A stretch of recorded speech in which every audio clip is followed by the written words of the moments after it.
Inora sat alone in the command seat of her scout vessel, the only light coming from the soft glow of the control panel.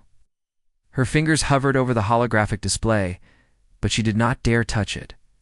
Beyond the reinforced glass, stars drifted by in slow silence. She closed her eyes and let the faint hum of the engines wash over her.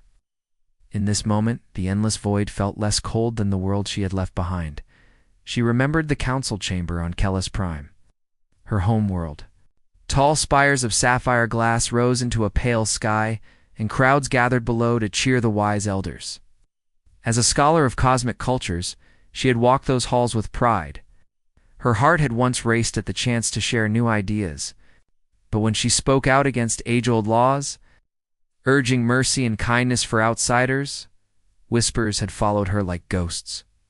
One day the elders announced their verdict, nor watched their stern faces as they declared her thoughts dangerous. They spoke of tradition and security, of threats that only isolation could contain. She felt a cold weight fall on her chest when they pronounced her exiled. Stripped of title and home, she had been forced onto this ship with only her research data and her quiet hope now. Drifting alone in the silence of space, Inor still clutched the small datapad that held her life's work.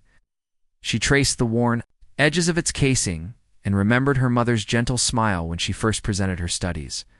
A lump rose in her throat. She pressed her hand to her chest, feeling the steady beat of her heart, the only sign she was still alive. For days, she charted course through unclaimed star lanes, sending gentle calls into the void. Her messages spoke of friendship, of shared knowledge, of art and music from her people. Each signal was a lantern cast into darkness, hoping someone would see its glow. But one by one, the worlds she reached turned away. No replies came. Lights blinked in welcome. Each refusal, whether explicit or silent, carved a new ache in her spirit. She curled on the command chair, hugging herself as memories of laughter and shared meals with old friends flickered like distant suns. Tears slid down her cheeks, leaving cool trails on her pale skin. She wiped them away, determined not to let her loneliness break her spirit. Late one night, she opened the small porthole beside the cockpit. Lone meteor blazed past, its tail shining bright against the black canvas. She watched it burn, wishing it could carry a message back to those who shunned her. In that instant, she made a promise to herself. She would find a place where she belonged. Even if she had to travel the entire galaxy, she would not give up hope. Inor rose and powered up the engines. The ship's lights warmed the cabin as she plotted a new course toward the uncharted regions near the Orion Fringe. Legends spoke of worlds that welcomed wanderers and dreamers. If any place might hear her call, it would be there. Her hands moved with quiet confidence over the controls, and her heart lifted with a spark of excitement she had not felt in weeks. As the scout vessel veered into hyperspace, Inor leaned forward, her eyes bright with resolve. The hum of the engine grew louder, filling the small cabin with promise. She tucked the datapad into a secure compartment, careful not to let it slip away. In her mind, she heard her own voice, steady and clear. I will not be lost. In the silence of the stars, Inor's journey had only just begun. She would learn that rejection was no end, but a path to something new. Somewhere out there, she believed a friend would answer her signal, and in that moment, her lonely voyage would turn into a story of connection and hope. Inor spent days drifting through the silent corridors of uncharted space, her fingers tracing soft patterns on the cool metal of the cockpit rails. Each morning, she powered up the cum array and sent messages of peace to every world within. Range, her voice, gentle and clear, spoke of curiosity and friendship. She shared recordings of her people's lullabies, descriptions of nebulae tinted like morning mist, and poems that danced with stars. With every transmission, her hope swelled, but with every hour of silence, her heart sank a little more. She recorded her feelings in the ship's log each evening. Today, I felt the light of distant suns, but still felt alone, she wrote, her pale fingers lingering over the holographic keyboard. She paused, staring at the empty message queue, and allowed herself a quiet moment of sadness. Then she added, I will try again tomorrow. Her determination glowed brighter than any nebula on her star charts. One afternoon, she detected a faint signal responding. The code was unfamiliar, an undeciphered pattern of pulses that wavered like the heartbeat of a strange creature. Nora's breath caught. Could this be the answer she had longed for? She carefully decoded the pattern into images: shifting sand dunes, violet forests, skies etched with two suns. The world's inhabitants sent their own greetings, abstract shapes that formed simple phrases of welcome. Enor felt tears spring to her eyes as she watched the alien transmissions flicker across her view screen. She replied with eagerness, "I am Enor of Kellis's Prime. I seek friendship and understanding." She attached her poems and star maps and waited. Hours passed. The new world's responses slowed. At first she thought it was a delay in distance, but the images grew static, then stopped altogether. Her chest tightened as she realized the welcome was fleeting. Whatever message she had sent offended their culture or frightened their leaders. She wondered if the patterns she used were too bold, or if the colors of her holograms felt like threats. She replayed every transmission, searching for the mistake. Each repetition carved doubt in her mind. Was she too eager? Too lonely? Late that night, she shut down the comms and curled on the command chair, hugging her coat close as if it were a friend. Memories of her mother's embrace filled her mind, warm, soft, unguarded. A sob escaped her lips. She let the tears fall, each one a small release of the hope that would not die. Then, with a slow inhale, she wiped her face and whispered, "It's not over." The next morning, Enor plotted a new course toward a cluster of worlds known as the Silver Veil. Legends among star sailors spoke of peaceful traders who welcomed strangers, offering shelter beneath gossamer tents and meals spiced with laughter. As her ship glided into the trading lanes, she felt a flicker of excitement. Be here, someone would listen. She dropped anchor at the edge of a glittering space bazaar, where sleek freighters and wooden-holed caravans drifted side by side. Enor donned her explorer's cloak and stepped onto the boarding platform, her hands brushing the polished rail with both nerves and thrill. Below, a crowd gathered: merchants hawking crystal sculptures, performers spinning luminous ribbons, families strolling in floating gardens.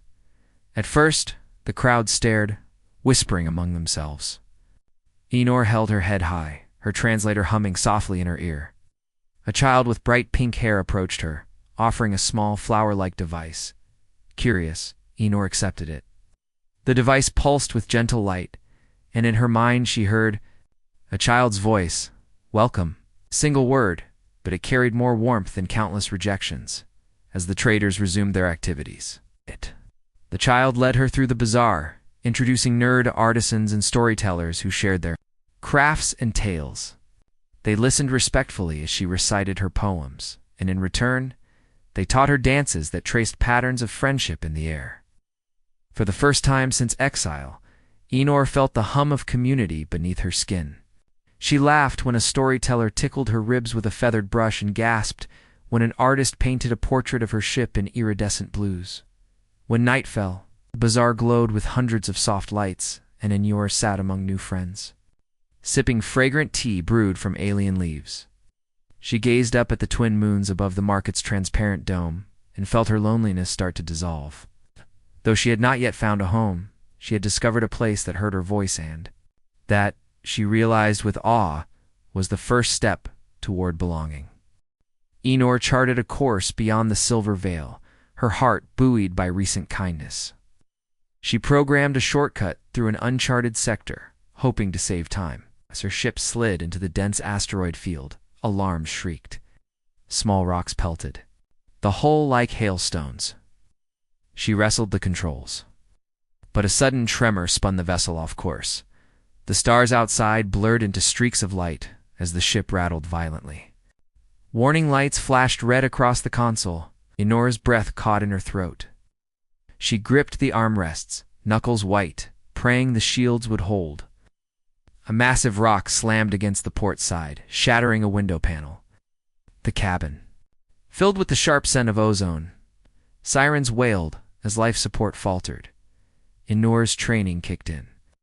She cut power to non-essential systems and diverted energy to the main engines. Sparks danced across the console, and the ship lurched downward. She punched coordinates for the nearest planetary body, a world painted in swirls of aqua and jade. With a burst of thrusters, the vessel plunged toward its atmosphere. Heat surged. Around the ship, as it breached the sky, flames licked the hull, and metal groaned under the pressure. Enor hunched low, her translator helmet secured, eyes squeezed shut. Every tremor felt like the last heartbeat of her dreams. Through the roar, she heard her own voice, calm and small. "Hold on, Enor. You can do this." The scout vessel broke through the clouds in a blaze of fire and smoke. Enor's grip loosened for a moment as she stared at the swirling landscape below, endless dunes dotted with emerald lakes and jagged peaks. Then the whole ship shuddered, and she was flung forward as it slammed into the ground. Dust and sand exploded around her. Silence followed the impact. Enor lay against the console, heart pounding like a drum. Her ears rang, and her vision swam. She pushed herself upright, testing her limbs. Pain radiated through her shoulder, but she was alive. With trembling hands, she undid her safety harness and forced herself from the command seat. The airlock hissed as she opened it. A blast of hot, dry wind greeted her. She staggered onto the cracked ground, shielding her eyes against the golden light. Oh. Before her lay a vast desert that shimmered like molten gold under the sun. Strange spires of stone rose in the distance, casting long shadows across the dunes. Enor scanned the horizon, searching for signs of life. None came. Yet the world felt alive in its silence, the whisper of wind across sand, the distant cry of an unseen creature. She steadied herself against the ship's hull, palms pressing into the cool metal. Oh. Tears blurred her vision, but they were it not for fear, they were for the fragility of hope. She touched the data pad at her belt. Inside, the poems and maps that had once felt like her only companions now seemed fragile against this new reality. Her chest tightened as doubt clawed upward. But then she remembered the faces of the traitors who had welcomed her. The child who had offered friendship without hesitation. Their warmth pulsed through her veins. Taking a deep breath, Enor raised her head and walked toward the nearest rock. Formation. Each step crunched through the sand, echoing in the stillness. She collected samples of the red-tinted stones and tasted the dry air on her tongue. In that moment, she felt both lost and alive, an exiled scholar turned explorer on a world of unknown wonders. As the sun dipped low, painting the sky in fiery hues, Enor set up a small distress beacon beside her ship. The soft hum of its signal felt like a heartbeat in the emptiness. Beneath the alien sky, she whispered into the fading light, "I am here. If anyone is listening, I come in peace." Night fell, and the desert cooled. Enruer watched the twin moons rise, their pale glow illuminating the dunes. Despite her exhaustion and the ache in her body, she felt a spark of something new, curiosity.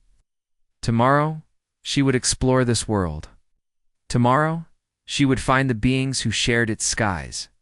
And tomorrow, she would send another message of friendship into the vast silence, determined to transform this strange desert into the beginning of a true home. Enor lay against the scorched hull of her ship as dawn's pale light crept over the dunes. Her body ached, but her mind thrummed with nervous excitement. She pressed a fingertip to the distress beacon's surface, feeling its steady pulse beneath her skin. After hours of waiting, a distant rumble broke the desert's silence. She shielded her eyes and saw a group of figures approaching, clad in sturdy suits and carrying equipment. Her heart pounded like a drum inside her chest. They paused a short distance away, instruments pointed at her ship and at her. Enor rose slowly, hands open and raised in a peaceful gesture. The translator built into her helmet crackled to life. Then formed the first clear words she had spoken since the crash. "I come in peace. I am Enor of Kellis's prime." The humans halted, exchanging glances, their bodies stiff with caution and wonder. One stepped forward, a woman with kind eyes and a gentle smile. She raised a gloved hand and pressed a device against her chest. Soft hum followed, and then, in halting but understandable tones, the woman said, "Welcome, Anur. I am Dr. Meera Patel. You are safe here." Relief washed through Anur like a warm tide. Her shoulders relaxed, and she felt tears spring to her eyes. She reached out, voice trembling. "Thank you." The humans offered water in sealed pouches and administered a quick medical check. Anur marveled at their gentle care, the careful touch as they bandaged her shoulder, the whispered reassurances as if she were kin, not a stranger from the stars. When her translator detected their curiosity, she projected holograms of her homeworlds, gentle landscapes, and sung a lullaby from her childhood. The humans listened in awe, some eyes shining with empathy as the sun climbed higher. They led Anur to their mobile base, a cluster of tents and domes rising from the sands. Inside, engineers and scientists surrounded her, asking questions with soft enthusiasm. Anur demonstrated the workings of her ship's healing module, and they shared their own medical technology. When their water purifier sputtered, she knelt beside it and used her alien alloys to mend a broken valve. Fresh water gurgled through the pipes, and the humans cheered. During a midday meal of nutrient bars and cool tea, Anur listened to stories of oceans that stretched beyond the horizon, of forests so dense sunlight barely reached the ground, and of cities where lights shone like constellations against the night sky.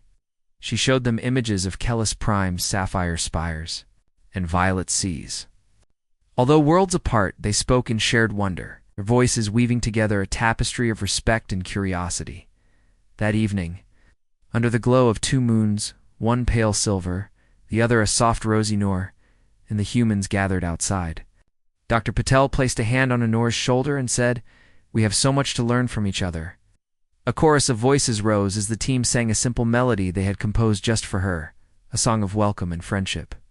Anur closed her eyes and let the music wash over her, feeling its stitch warmth into the hollow spaces of her heart. As the camp settled for the night, Anur stood alone for a moment, gazing at the wrecked ship behind her.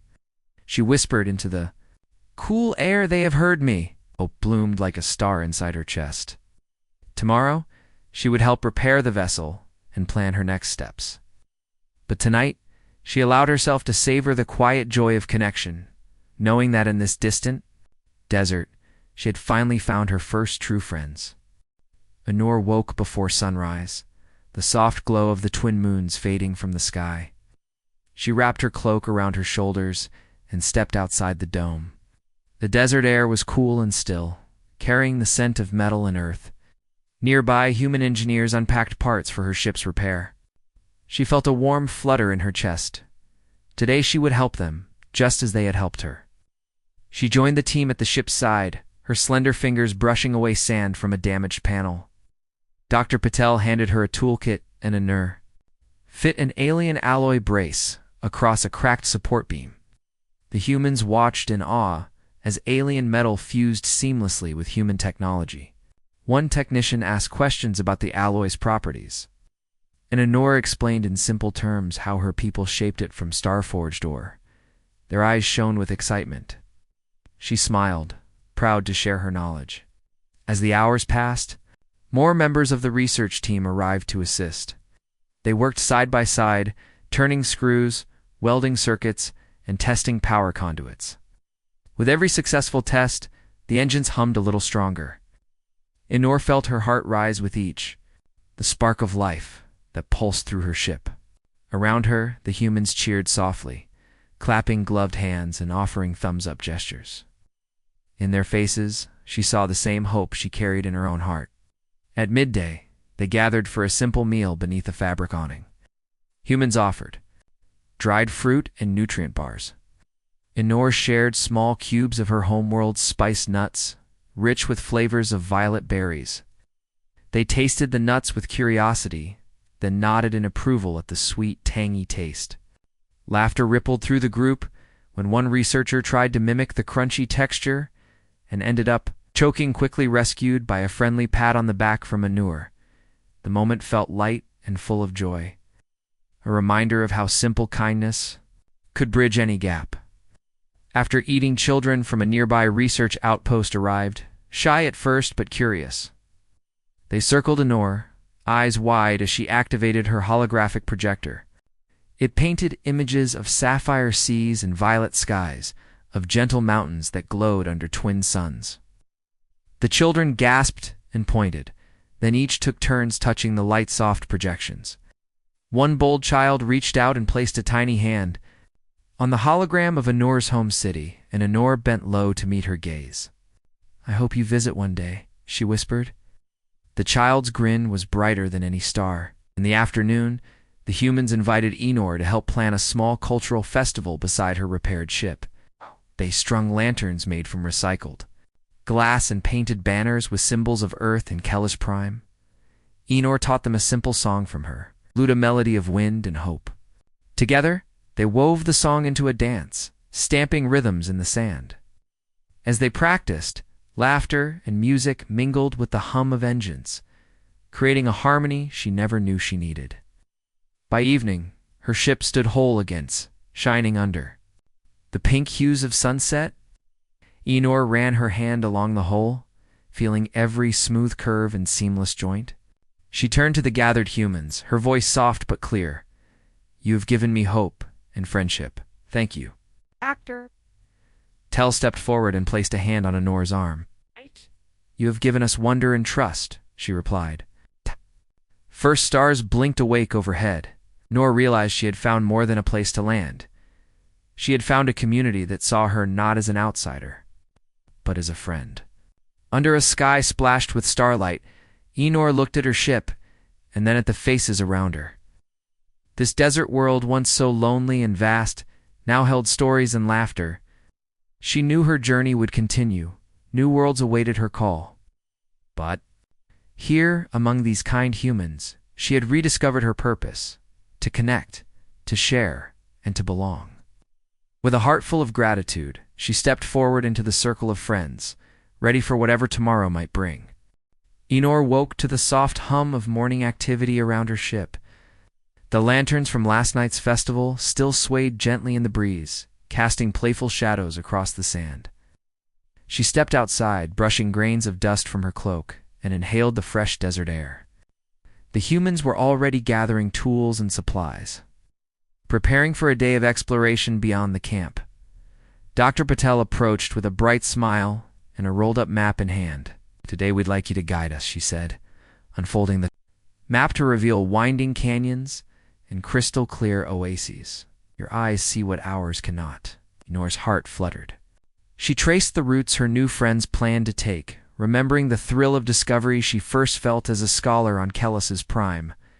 They set out under the twin suns, walking in a loose caravan across the dunes. Each human carried a light pack of scientific instruments, while Enor bore a small satchel filled with her precious datapad. As they went, she pointed out the unique patterns in the rock formations and ancient ripples frozen in stone. The atmosphere buzzed with shared wonder. Gasps and laughter followed every surprising find. When they reached the first canyon, Nor guided them through narrow passages where sunlight danced like ribbons on the stone walls. She knelt to examine a cluster of pale crystals jutting from the sand and invited the young researcher at her side to touch them. The crystal felt cool and smooth. "These formed over thousands of years," Anur explained, voice soft with reverence. The researcher's eyes shone as she snapped photos. At midday, they paused at an oasis hidden between the cliffs. Palm-like plants arched over a clear pool, their roots tangled in the red earth.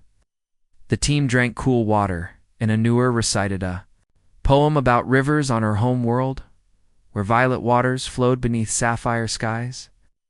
The humans listened, their voices hushed. In that quiet moment, the distance between alien worlds felt small. After resting, they climbed to a high plateau. Overlooking the desert plain, Enor gazed out at the vast landscape, endless sand dunes meeting distant mountains. Eno felt a surge of emotion. This world, once so unfamiliar, now felt alive with possibility. She turned to the group, smiling. "Thank you for bringing me here," she said. You have shown me friendship in every grain of sand." They spent the afternoon gathering samples, sturdy grasses that grew by the oasis, rock fragments etched with ancient lines, and water from hidden springs.